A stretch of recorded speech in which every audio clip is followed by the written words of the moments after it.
நேரத்தின் மதிப்பு, தங்கப்பையும் நண்பனும். இது காலத்தை வீணடிப்பதை ஒத்தி போடுவதையும் அதன் விளைவுகளையும் பற்றி விளக்கும் கதை. ஒரு நகரத்தில் ஒரு ஞானமுள்ள அரசர் இருந்தார். அவரிடம் ஒரு ஏழையான பழைய நண்பன் இருந்தான். இந்த நண்பன் மிகவும் சோம்பேறி, எல்லா வேலைகளையும் நாளை என்று தள்ளி போடுபவன். இதனால் அவனால் வாழ்க்கையில் முன்னேறவே முடியவில்லை. ஒரு நாள் அரசர் அந்த ஏழை நண்பனை அழைத்து, நண்பா, உன் கஷ்டங்கள் எனக்கு தெரியும். உனக்கு நான் ஒரு வாய்ப்பு தருகிறேன். இன்று சூரிய அஸ்தமனம் ஆகும் வரை நீ என் அரண்மனை கருவூலத்துக்குச் சென்று அங்கு இருக்கும் தங்கக் கட்டிகளை உன்னால் முடிந்த அளவு எடுத்துச் செல்லலாம்.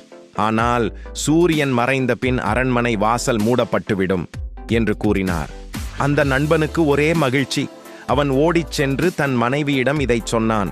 அவள், உடனே போங்கள், நமக்கு நிறைய நேரம் இல்லை என்று பதறினாள். நண்பனோ அலட்சியமாக, அவசரம் என்ன, இன்னும் நிறைய நேரம் இருக்கிறது. நான் இவ்வளவு பெரிய அதிர்ஷ்டத்தை பெற்றிருக்கிறேன். இப்போது எனக்கு பசிக்கிறது, முதலில் நிதானமாக சாப்பிடுவோம் என்றான். சாப்பிட்டு முடித்த பின் பயங்கரமான உச்சி வெயில். இப்போது கிளம்பினால் களைப்பால் சரியாக தங்கம் எடுக்க முடியாது. நான் சிறிது நேரம் தூங்கிவிட்டு போகிறேன் என்று சொல்லிவிட்டு நன்றாக தூங்கினான். சில மணி நேரம் கழித்து விழித்து எழுந்தவன், ஐயோ, மதியமாகிவிட்டதா? பரவாயில்லை, இன்னும் நேரம் உள்ளது என்று அவசரமாக கிளம்பினான். செல்லும் வழியில் அதிக தங்கத்தை கொண்டு செல்ல உதவும் கனமான பைகளையும் வண்டிகளையும் ஏற்பாடு செய்ய சிறிது நேரம் செலவழித்தான். அவன் அரண்மனையை நெருங்கிக் கொண்டிருந்த போது கடுமையான களைப்பு ஏற்பட்டது.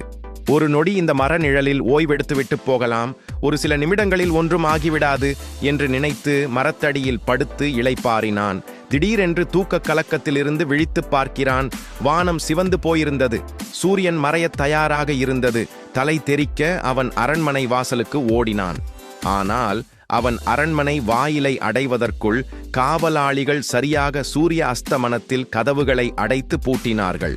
அந்த ஏழை நண்பன் தங்கத்தின் குவியல் அருகில் இருந்தும் தன் சோம்பலினாலும் ஒத்தி போடும் பழக்கத்தினாலும் வீணடித்த சில மணித்துளிகளினாலும் எதையும் பெற முடியாமல் வாயிலிலேயே அமர்ந்து கதறி அழுதான்.